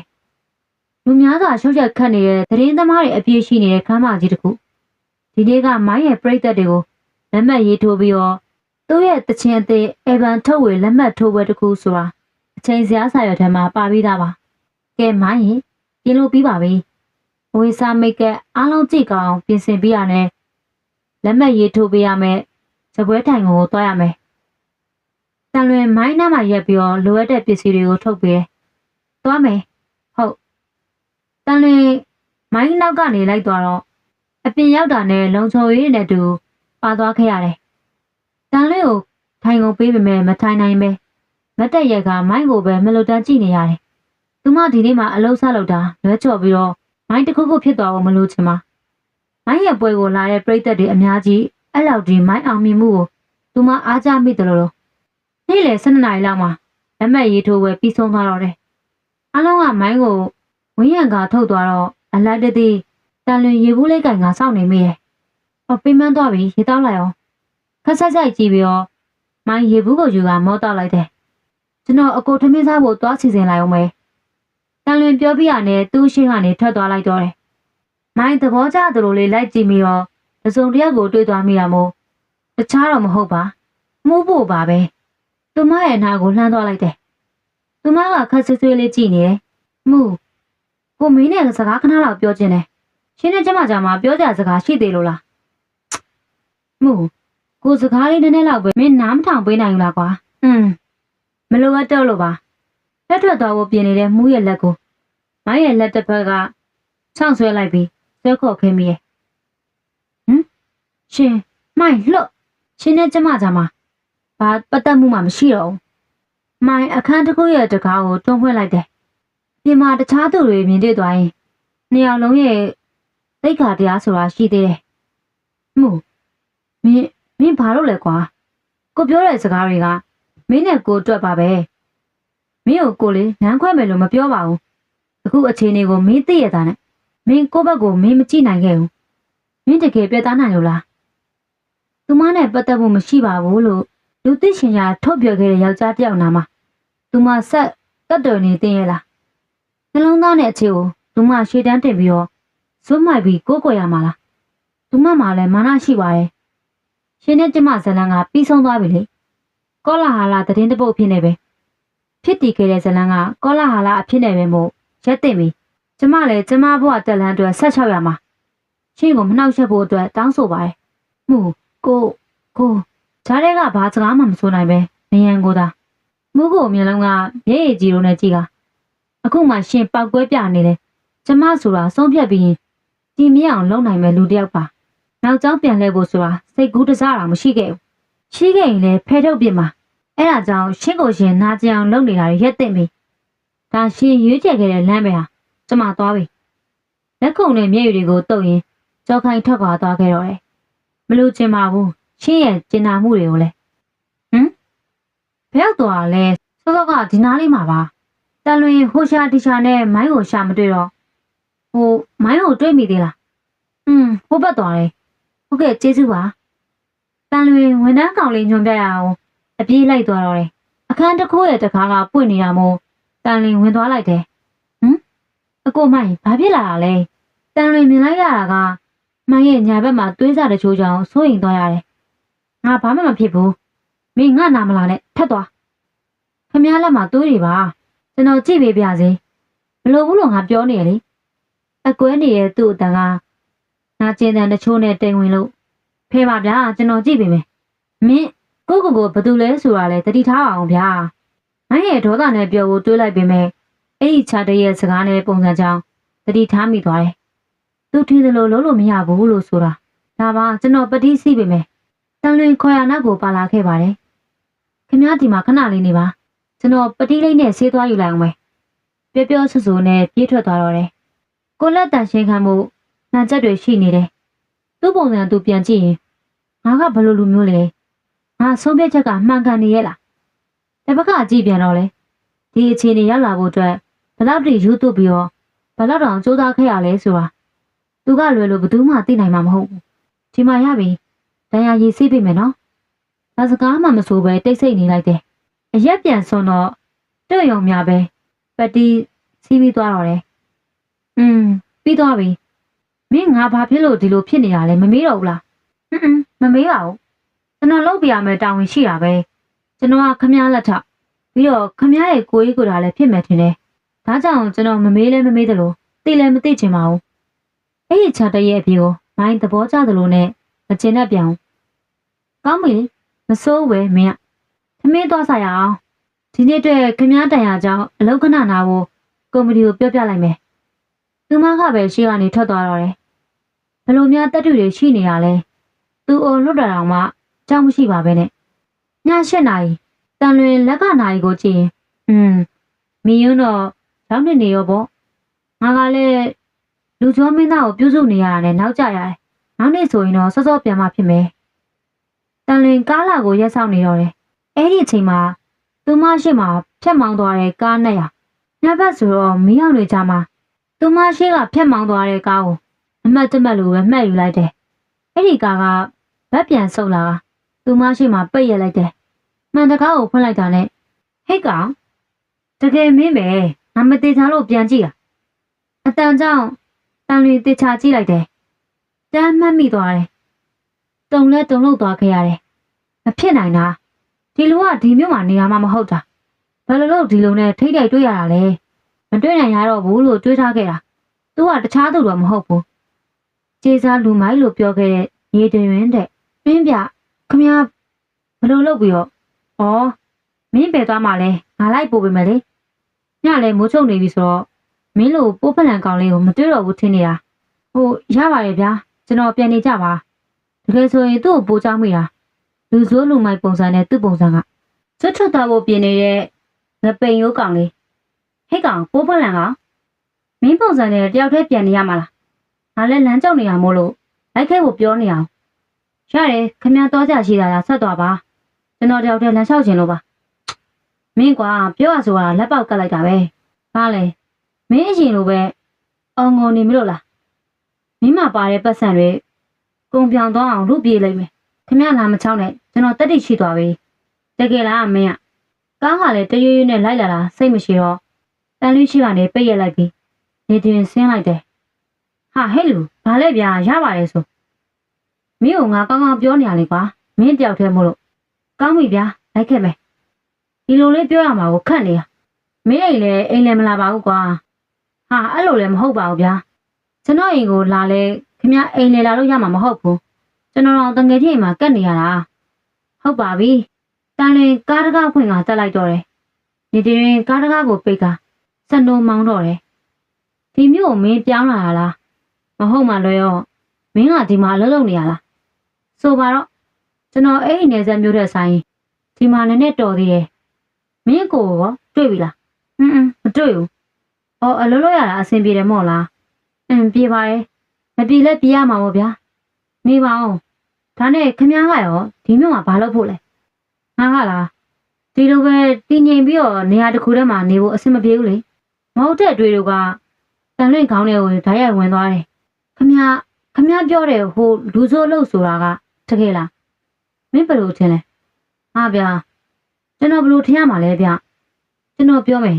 ကျွန်တော်ကအဲ့လိုဒူးစရိုက်သမားတွေနဲ့အသိမိတ်ဆွေမဖြစ်ချင်ဘူးဗျပွင့်လင်းလာရကွာဟုတ်တယ်အဲ့လိုပဲကျွန်တော်ဥပဒေကိုကြောက်တယ်မင်းအကြောက်တရားပို့လို့မင်းကိုမြင်တာနဲ့ဘယ်သူမှမကြောက်ပဲနေကြတာဖြစ်မယ်ဖြစ်ပါစေကျွန်တော်ကအယိုးရှင်းဆုံးပဲဘဝကိုဖျက်ဆီးချင်တာဟုတ်ပါပြီကွာဒါနဲ့မင်းလောက်ကဘာလုပ်တာလဲကျွန်တော်အလုပ်ဝင်တာဒီနေ့မှပထမဆုံးလုပ်ဝင်တဲ့နေ့သိမယ်ထင်ပါတယ်မင်းသားမိုင်းကိုနေတွင်သူ့ရဲ့ညီဖြစ်သူမိုင်းကိုမသိပဲနေပါမလားနိုင်ငံကျော်ဒိတ်ဒိတ်ကျအောင်မြင်နေတဲ့အမှုပညာရှင်တယောက်ဖြစ်နေတာသူ့ရဲ့ညီအရင်ခက်ခေါက်ကြီးပါသိရကျွန်တော်သူ့ရဲ့လက်ထောက်ဖြစ်အလုပ်တာဝန်ယူထားတယ်တန်လွင့်စကားဆုံးမှာနေတွင်ချင်းတဲ့တလို့ပြောရင်မစိုးပါဘူးကွာမင်းအလုပ်နေရာကောင်းတစ်ခုမှပဲကောင်းပါတယ်တန်လွင့်ရဲ့စကားပြောနေတော့ကားဖက်မှန်လေးကနေအနောက်ကိုမြင်လိုက်ရတယ်တိတိတတကြီးသူ့ကာနာကိုလိုက်လာတဲ့ကားတစ်စီးအဲ့ဒီကားကိုမတင်ကားသလိုမို့မင်းခက်ပတ်တေချာပတ်တာဗျာဘာဖြစ်လို့လဲငါနောက်ကိုလိုက်လာတဲ့လူရှိနေပြီဗျာတကယ်မကောင်းတဲ့လူတွေလားကားရှိန်ကိုမြင်ကလက်ချေဖြတ်ပေမဲ့အရာမထင်ဘူးထက်ချက်မကွာပါလာတဲ့ကားတစ်စီးဟဲ့လူခမည်းနဲ့ရန်ညိုရှိနေရလားဆိုပါတော့သွားပါပြီဗျာကျွန်တော်မလိုက်ချင်ပါဘူးဆိုကျွန်တော်ရန်ဖြစ်ရမှာကြောက်တယ်ဗျမင်းကလည်းယောက်ျားမဟုတ်တဲ့တိုင်ပဲစိတ်ချငါတယောက်လုံးပါတယ်မင်းဘာမှမဖြစ်ဘူးတန်လွင်နောက်ကိုလက်ကြီးကနေတွင်းကိုလည်းကြည့်လိုက်နဲ့ကားကအရှိန်မြင့်နေအချိန်တိုတွင်းမှာစိုးရိမ်စိတ်တို့နဲ့နေတွင်းဆိုတဲ့သူကတော့တင်းငိမ့်စွာနဲ့သူ့အတွေ့အကြုံနဲ့ကျင်လည်ခဲ့ရတဲ့ပုံကလည်းဘယ်အချိန်ကလေးဟာများမှမသိဘူးကားရှင်းတဲ့နေရာရောက်ပြီခမည်းဘာလို့မလို့လဲ ကားရမလို့လေဟာအဲ့ဒီကမိလာပြီလေဗျာသမီးရင်ဆိုင်မလို့လေဟာခမယူနေရလားဟိုကတယောက်တည်းမဟုတ်ပဲနဲ့အုပ်စုနဲ့ဆိုရင်ဘယ်လိုလုပ်မလဲမကြောက်တတ်ဘူးကောင်လေမင်းကားမော်ပဲနေခဲ့ငါခဏနေပြန်လာခဲ့မယ်မင်းအိမ်ကိုအချိန်မီပြန်ရမှာပါဟာဟဲ့လူခမစကားတော်မဆုံးလိုက်ပါပဲຫນွေတွင်းဆိုတဲ့လူကဆင်းသွားတော့တယ်ဒီလူပြောဆိုရတာခက်လိုက်တာငါဘာလုပ်ရပါမလဲရဲခေါ်ရမလားမဟုတ်သေးပါဘူးသူကလူဆိုဖမ်းသွားကြတော့မှာပေါ့ဒုက္ခပါပဲလမ်းသွားလမ်းလာကျဲပါတယ်သူတမင်မောင်းချလာတာပဲဒီလမ်းကြားတွေကိုနေတွင်းကိုအစင်သစ်စောင့်နေရရှိတယ်အားလုံးက၄ယောက်ပါဒီမျက်နှာတွေအလွတ်မှတ်မိအောင်မိုင်မဲလွန်းနေတယ်မချေဝဲလောက်ရတာမမှတ်မိသေးလို့လိုက်နေတာတော့တော်သိမ့်ပြီလုပ်ငန်းမှာအနောက်ရှက်ပေးနေတာတွေများပြီနေတွင်းကိုဖြုတ်ချခြင်းတာတော့နဲ့မလွယ်ဘူးနေတွင်းဆိုရင်မင်းကတကယ်အကြောင်းမရှိဘူးပဲမင်းအရင်တစ်ခေါက်ကငါတို့လူယုံကိုဘလို့စီရင်ပြစ်လိုက်တာလဲသိကျင်တာလားဒါဆိုမင်းတို့လည်းသူ့နောက်ကိုလိုက်သွားပြီးမေးလိုက်လေမင်းတို့ပါသူ့ကိုလိုက်သေးပေးနိုင်ရင်ဘာကွာနေတွင်းမင်းကြားပါလေကွာအဲ့ဒီအရိုင်းဆိုင်ကတော့အလွတ်မပေးနဲ့နေတွင်းသူ့ရဲ့မျက်နှာရှိရာကိုပြေးဝင်လာတဲ့လက်ကိုလိန်ချိုးလိုက်တယ်နေတွင်းခြေထောက်ကအရင်ဦးဆုံးအဲ့လူရဲ့ရင်ဘတ်စီကိုပြည့်ဝင်သွားလိုက်တယ်တန်လွင်ကားပေါ်မှာဆိုပေမဲ့ဘယ်လိုများစေးအေးနိုင်ပါမလဲငါလည်းကံကိုဆိုတယ်ဒီနေ့တနေ့လုံးသွေးထွက်တရားတွေမြင်ရဖို့ကြီးပဲတန်လွင်ကားပေါ်ကဆင်းကကားနောက်ကနေတွင်းရဲ့လူ၄ယောက်ပုံစံတွေကလူမိုက်တွေဖြစ်မယ်ဆိုတာမြင်ုံနဲ့သိတာလာတယ်ဟာလက်ထဲမှာဓာတ်တွေပါလာပြီငါဘာလုပ်ရမလဲဟိုလူနေတွင်းတော့ရောက်တော့မှာပဲသူ့အပြေဘာလန်းနဲ့မှမပါဘူးအတွေးတွေကပြရခက်ကဟိုဘက်ဒီဘက်ကြည့်လိုက်တော့လဲဘယ်သူမှမမြင်ဘူးနေတွင်းအဲ့ဒီကောင်လေးရဲ့လက်ထက်ကတမြောင်ဖြစ်နေလို့တတိကြီးစွာထားလိုက်တယ်မင်းတော့သေပေတော့ဒီလောက်မှကြီးကျယ်နေတဲ့ခွေးကောင်ပြင်းပြင်းစွာခြောင်လိုက်ပေမဲ့နေတွင်းပခုံးတစ်ဖက်ကိုဓာတ်ကပြက်ရှသွားတော့တယ်ဟဲ့လူတွေခမားတို့ကိုရဲတိုင်ထားပြီးပြီအခုရဲတွေလာနေပြီအနောက်ဘက်မှာရှိတဲ့တန်လွင်းဆိုတဲ့ပိုးပလန်ကောင်လေးကဒီလိုကြားတော့လဲအတုံးဝင်တာပဲရွေးခေါ်ထားတယ်ဆိုပြီးတော့ခုပြောပေးနေသေးတယ်ဟာဟဲ့ကောင်လေးကားပေါ်အမြင်တက်သွားမယ်အဲ့လူ၄ယောက်ကနေတွင်းရဲ့နာကနေအမြန်ဆုံးထွက်ခွာသွားကြတော့တယ်တန်လွင်နေတွင်းနာကိုမြင်ရောက်လာတယ်ခမအဆင်ပြေလားဟာခမဓာတ်ထိသွားပြီပြောပါရဲ့ဗျာမဖြစ်ပါနဲ့အများနဲ့တယောက်ဘလို့ဖြစ်နိုင်ပါလဲငါဘာမှမဖြစ်ပါဘူးဆိုကွာသွားမယ်မင်းကိုပြန်ပို့ပေးမယ်ကျွန်တော်တော့ပြင်မယ်ခမကားရောမောင်းနိုင်လို့လားငါမမောင်းတော့မင်းမောင်းတတ်လို့လားလိုင်စင်တော့မရှိဘူးလက်တန်းတော့မောင်းတတ်တယ်ကျွန်တော်မောင်းမယ်လေရပါတယ်ငါမောင်းပါမယ်ခမစကားပြောရတာလက်မမကတ်ဆမ်းပါနဲ့ဗျာကျွန်တော်မောင်းမယ်နောက်ဆုံးတော့လက်လျှော့ကတန်လေးကိုမောင်းခိုင်းရတော့တယ်နေထွင်းလရင်နာပခုံးသားမို့သွေးစားတဆူစီးကြနေကကုတ်အိမ်နဲ့ရောင်မို့မတိတာလားစီးကြနေတဲ့သွေးစားတို့ကိုခန်းစားမိရဲ့တရားကိုလက်နဲ့ဖိထားလိုက်တယ်ဆေးကွက်ဝင်ပြမလားဟိုနေပါငါဘာမှမဖြစ်ဘူးကားကိုဆောင်းရလိုက်တယ်မင်းဘာဖြစ်လို့ကားရလိုက်တာလဲခဏလေးတန်လွင်သူမရဲ့ကြောပေါ်ကြီးကိုယူလိုက်တယ်နေ့လေကမိုင်းအတွက်သူလုတ်ပေးခဲ့တဲ့ဆေးတွေအရက်ပြန်တွေပတိလိတ်တွေကသူမရဲ့ထဲပါလာတာအတော်ပဲဖြစ်သွားတော့တယ်ဟေးမင်းစီမှာဒါတွေဆောင်းထားတာလားခမည်းပဲဆေးကမသွားချင်ဘူးဆိုပြပါခမည်းတရသူ့ကိုကြီးကိုတန်လွင်ဘက်ကိုဆွဲသိမ်းလိုက်ပြီးတော့ခမည်းအင်ကြီးချွတ်လိုက်ပါဟုတ်တယ်အဲ့လိုမှပတ်တီးစီလို့ရမှာအရန်ကိုမိုက်တဲ့လူမဟုတ်လားခမည်းမင်းရတယ်လို့ငါတန်ရကအိမ်ရောက်မှခမည်းအိမ်ရောက်ရောတွေးထက်လုံပြီးတော့တေးလောက်မှာပဲမဟုတ်တာကွာချွတ်ပါဗျာတန်လွင်စွတ်ချက်ခိုင်းတော့လေနေတွင်းအပေါ်ကုတ်အင်ကြီးနဲ့ကိုချွတ်လိုက်ပြီးအောက်မှာဖြူအောင်ရှက်ကော်လိုင်းအင်ကြီးဖြူလေးရဲ့ညာလက်ပခုံးပေါ်မှာနေရဲနေတဲ့သွေးစားတို့အဲ့ဒီအင်ကြီးပါချွတ်လိုက်နေတွင်းဆိုတဲ့လူကျဲကြီးရဲ့တလုံးကြီးတွေဖြုတ်လို့သူ့ရဲ့ရင်ဘတ်ကြီးပေါ်လာတော့တန်လွင်မျက်နှာရဲတက်သွားရတယ်ကားပေါ်မှာမီးအောင်ကြောင်သူ့ပုံစံကိုတဲခွဲစာမြင်နေရတယ်သူမပြင်းတဲ့သူမပဲကူညီပေးချင်တာကိုဒီတိုင်းထားတော့လဲဘာဖြစ်မှတက်လဲဘာဖြစ်တာလဲငါလက်ဆက်ဖြုတ်လို့မရတော့ဘူးမင်းလုတ်ပေးနိုင်မလားခမတိတ်တိတတရှက်ရိတ်တန်းသွားတာတော့ညာလို့ဖုံးကွယ်လို့မရပါငါလက်မရတော့ဘူးအင်းဗျာတုံရီနေတဲ့လက်နဲ့နေတွင်ရဲ့အင်ကြီးကျဲသေးတွေကိုဖြုတ်ပေးခဲ့တာသူ့ရဲ့စစ်ပတ်ရှိတဲ့ အနာကိုကျဲသီးဖြုတ်ရမယ့်အနေထားရောက်သွားချိန်မှာတော့တန်လွင်မျက်ဝန်းကိုဘေးကိုလွှဲချလိုက်တယ်တန်လွင်ဖြစ်နေတဲ့ပုံစံကိုနာနေရဲ့ကြားထဲကနေနေတွင်အကဲခတ်လိုက်တယ်လို့ကြည့်ပြီးတော့ဒီကောင်ပုံစံကရှက်နေတယ်လို့ယောက်ျားချင်းကိုဘာမှဖြစ်နေရလဲမိန်းကလေးကြနေရပဲလို့ဆိုပြီးတော့မဖြစ်နိုင်ပါဘူးရပြီခင်ဗျားချစ်တော့နေတွင်အိမ်ချုပ်ပေးပြီးတော့တန်လွင်အနေရခက်ပေမဲ့အရက်ပြန်တဲ့ဂွန်းဆုပ်ကဒဏ်ရာကိုကြည့်ချိန်မှာခင်ဗျားဒဏ်ရာများတယ်စေကန်းသွားမှထင်တယ်ငါသွားလို့မရဘူးပြီးတော့ဗျာစိတ်မချေတယ်လို့လေးနဲ့သူ့ရဲ့ပကုံးတက်ကဒဏ်ရာပေါ်ကိုအရက်ပြန်လာဆွတ်တယ်အစာပိုင်းကဆက်တယ်လို့နဲ့ပတိစီးပေးချိန်မှာတော့မနာတော့ပါတေချာပတိစီးပေးနေတဲ့တန်လွင်မျက်နှာကိုအနီးကမြင်ရတော့နေတွင်တစ်မျိုးခံစားလိုက်ရတယ်စိတ်သက်တေချာသွားကြည့်ပြီးတော့နှကန်းနဲ့မေယူမျက်ဝန်းတို့ကစားယောက်ျားလေးဆိုတဲ့ပုံစံနဲ့အများကြီးခြားနားနေတယ်လို့ပဲပြီးတော့လဲတိုင်းကိုကြည့်တော့ဒီကောင်ယောက်ျားရောဟုတ်ရဲ့လားအဖို့ထိမရှိကြော်ရင်းနေတဲ့လဲတိုင်းလေးနဲ့ရပြီခမအိမ်ပြန်ဝတ်တော့အဲ့ဒီအချိန်မှာတန်လွင်ဖုန်းထမိလာပါတယ်ရှင်ဟယ်လိုငါအခုလာနေပါပြီဟာငါလာပြီတန်လွင်ကားဆက်နိုးလိုက်တယ်ခမသိလားဘာဟုတ်လဲကျွန်တော်ဒီနေ့တနေ့လုံးဆံဝင်လုပ်တွေလုပ်ပေးနေရတာပဲနေ့လေကပဲမိုင်းကိုတန်ရပတ်တီးစီးပေးခဲ့ရတယ်ဘာကြောင့်လဲလို့မမေးပြခဲ့ဘူးအခုလေဒီနေတွင်ဆိုတဲ့လူစိုးတန်ရရခဲ့လို့ဆေးထည့်ပေးရတယ်ဘာလို့မြန်အောင်တိုက်ဆိုင်နေရတာလဲနော်ခြံဝေးရှိတကူမှကားရလိုက်တယ်ရောက်ပြီကျွန်တော်ကိုခမဘယ်ရမတက်တာရင်ဆေးကပြလိုက်အောင်ဒါမင်းနေရတာဟုတ်တယ်တငယ်ချင်းကြောင့်နေပါခမနောက်ကိုအဲ့လူတွေမလာတော့ပါဘူးနော်ချင်တာပဲမင်းလိုက်ပို့ပေးမလို့လားဟာဗျာဘယ်ဟုတ်ပါမလဲသူတို့လည်းမရှိတော့ပါဘူးခမကိုပြန်ပို့ပေးလိုက်ကျွန်တော်ပြန်ပို့ပေးလိုက်နဲ့လမ်းမှာပဲအိတ်နေရလိမ့်မယ်ကျွန်တော်သွားပြီခမဂယူးဆိုင်ပြန်ပါအတင်းနှုတ်ဆက်ကကားပေါ်ကနေတန်လွင်ဆင်းလိုက်ကတကားပြန်ပေးခဲ့တယ်လက်တစ်ဘက်ကတဆင်းဆင်းနဲ့ခက်ခက်ကိုက်နဲ့နေတဲ့တွင်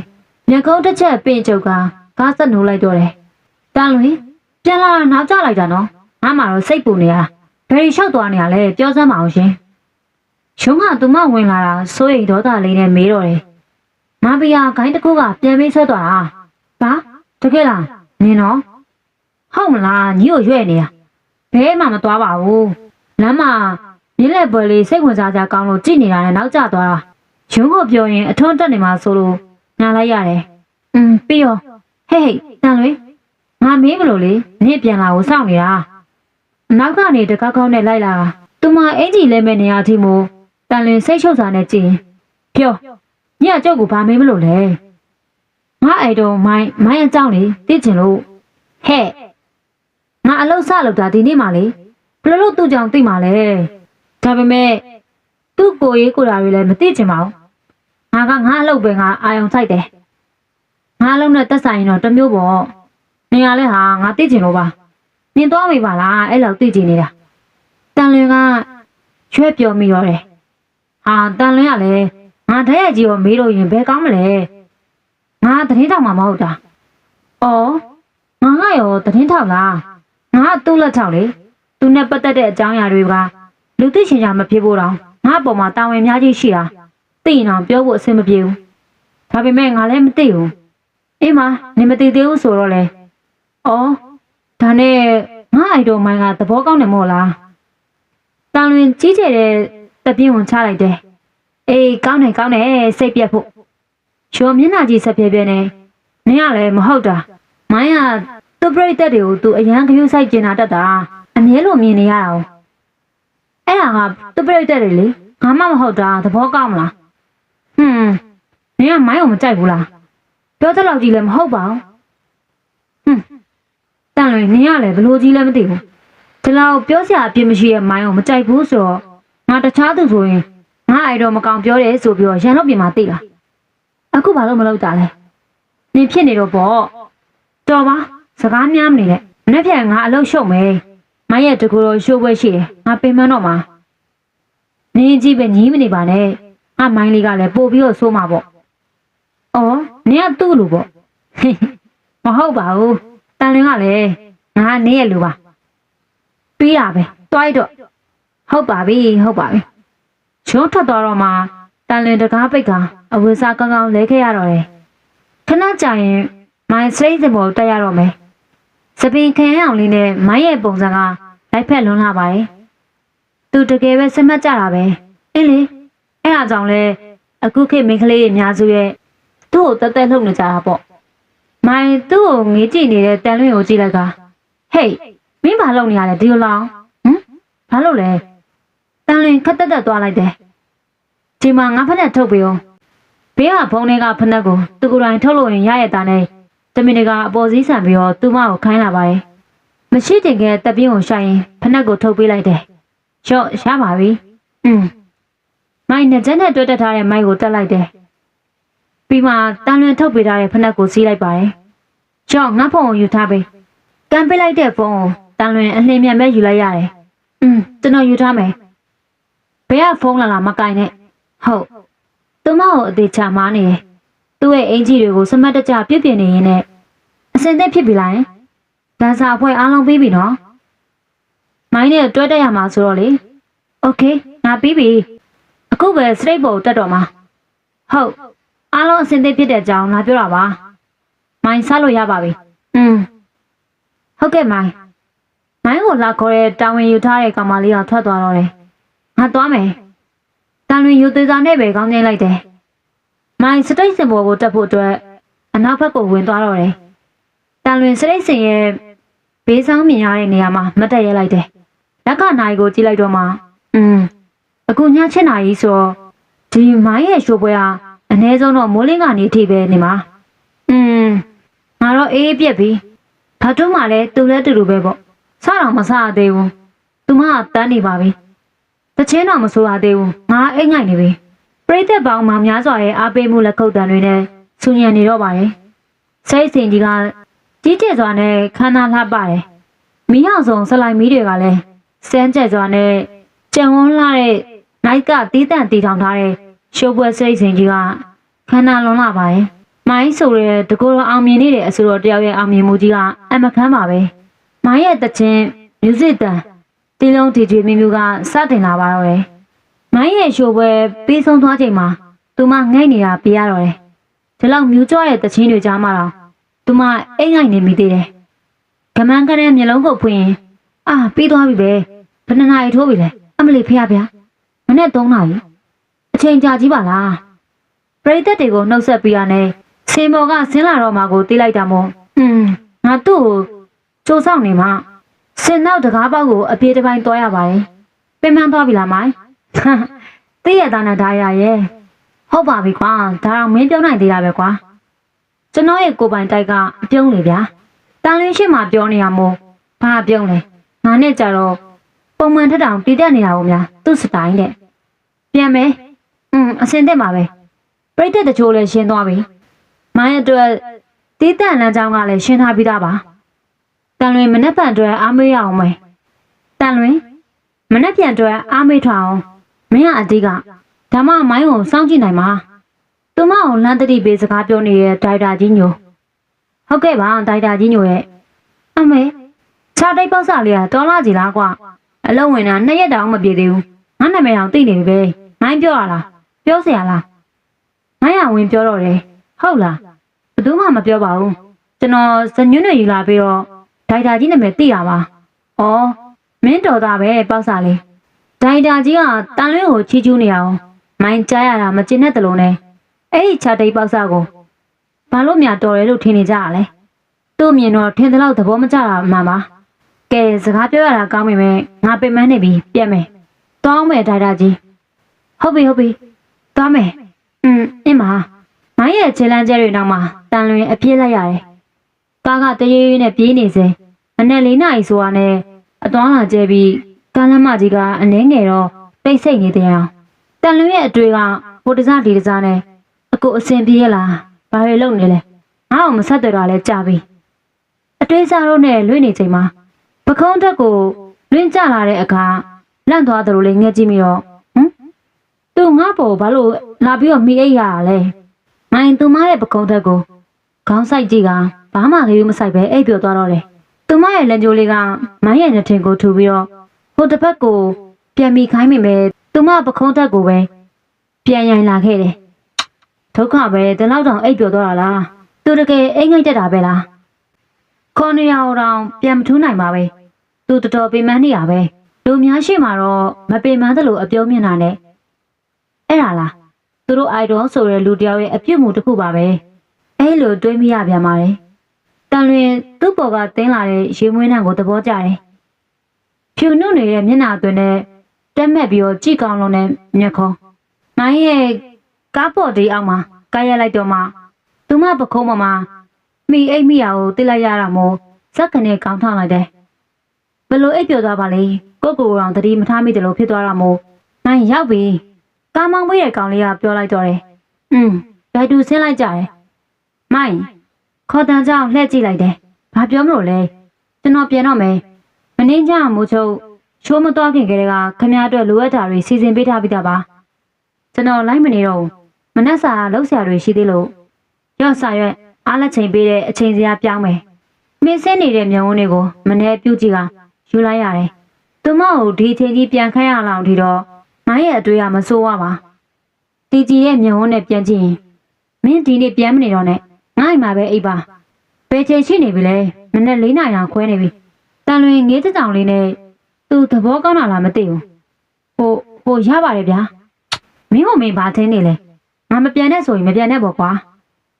အင်းမကိုချမ်းချမ်းလေးနဲ့မိုင်းနောက်ကိုပါသွားပြန်ပါတယ်ရုံးကိုတော့မမျောဖို့ပြောထားပြီးသားမို့သူမအောင်မမျောပဲအိတ်နေမှာပါဟိုဘက်ကခံမှာမင်းအိတ်အားလုံးအပြည့်စုံရှိတယ်မင်းကြိုက်တယ်လို့သာနေငါကတော့မရတော့ပင်ပန်းနေပြီ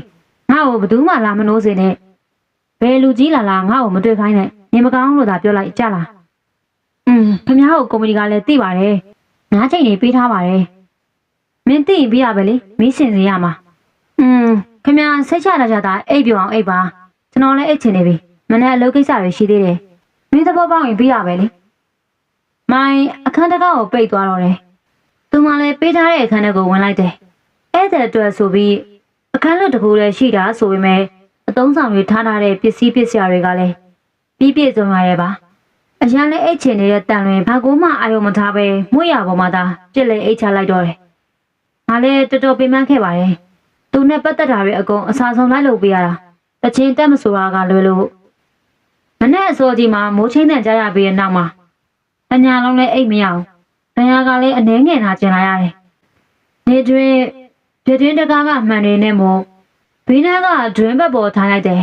စပွဲပေါ်ကစီးကွက်ဘူးတွေကတလိပ်ကိုဆွဲထုတ်ကမင်းကြီးဖွာဆိုင်နေလိုက်တယ်အောက်ထပ်မှာတော့သူ့ရဲ့တပည့်တွေရှိတယ်အဲ့နေရရောပေါ့သူသာအိတ်မရတာအနာချင်းရောက်လာမှမသိတာခက်နဲ့ကောင်လေးတန်တွင်းဆိုတဲ့ကောင်မိန်းကလေးများလား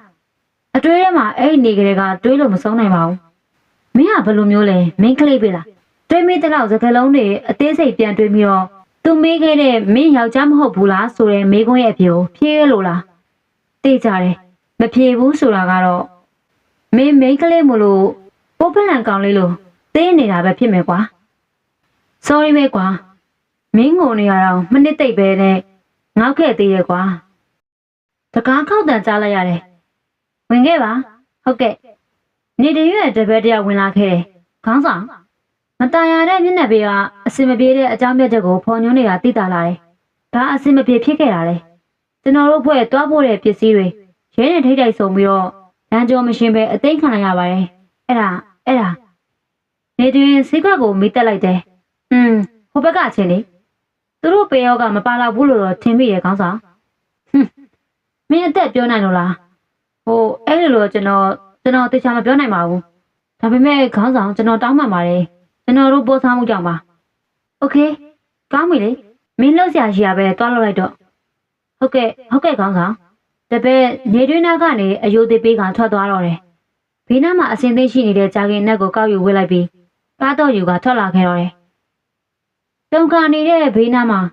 ဖုံးလန်းကထမြင်လာခဲ့တယ်တန်လွင်မျက်လုံးလေးပုတ်တက်ထားလိုက်ကမနက်၈ နာရီအောင်ထိုးပြီပဲ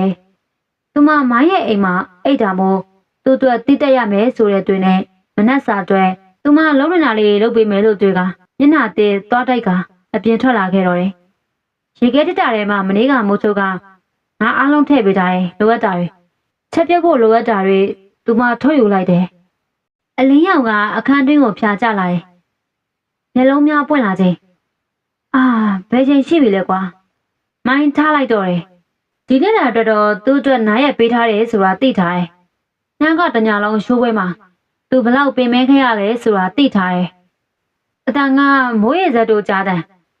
မနဲ့အစောကြီးမိုးရွာတာလားလို့တွေးမိရပြန်ပါတယ်မိုးကလည်းအစောကြီးရွာတာလားသူ့စကားသူမယုံနိုင်ပဲနားကြီးပြန်ကြည့်ပြီးတော့မှဟုတ်ပါမလားမနဲ့9 နာရီကြီးငါအဲ့နေရနောက်ကျနေရအောင်ရချိုးလိုက်အောင်ပဲနည်းနည်းတော့အေးနေတယ်လို့ပဲအဲ့ဒီချိန်မှာတကားကိုခောက်တန်ကြောင်ဘသူပါလဲငါနိုင်ရမှာဘသူလာနှိုးရတာလဲအဲ့လိုအတူဝင်လာမှတတိယလိုက်ခါဟိုကောင်မလေးငါလက်ထောက်အစ်စ်မင်းညကဟုတ်တာပဲသူအိမ်ပြန်ချိန်နောက်ကျနေလို့ငါ့အိမ်မှာအိတ်ခမ်းခဲ့တာပဲမိုင်မနှက်စာအစင်သိဖြစ်ပြီဗျမနှက်စာစားပြီးမှပြန်ရေးလိုက်တာပိုကောင်းမယ်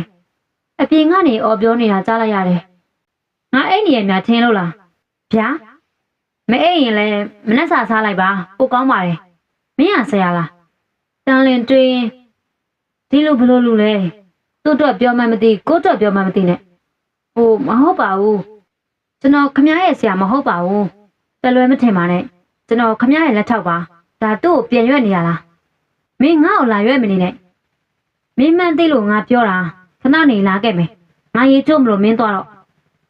ပြန်တိုးတာမေးတယ်မကြတော့ထွက်သွားတာလားမသွားသေးတာလားတေချာမသိလိုက်ရပါမိုင်းအဝေစားလေးပြီးသားဖြစ်နေလို့ရေချိုးကန်းနဲ့ဝင်လာခဲ့တော့တယ်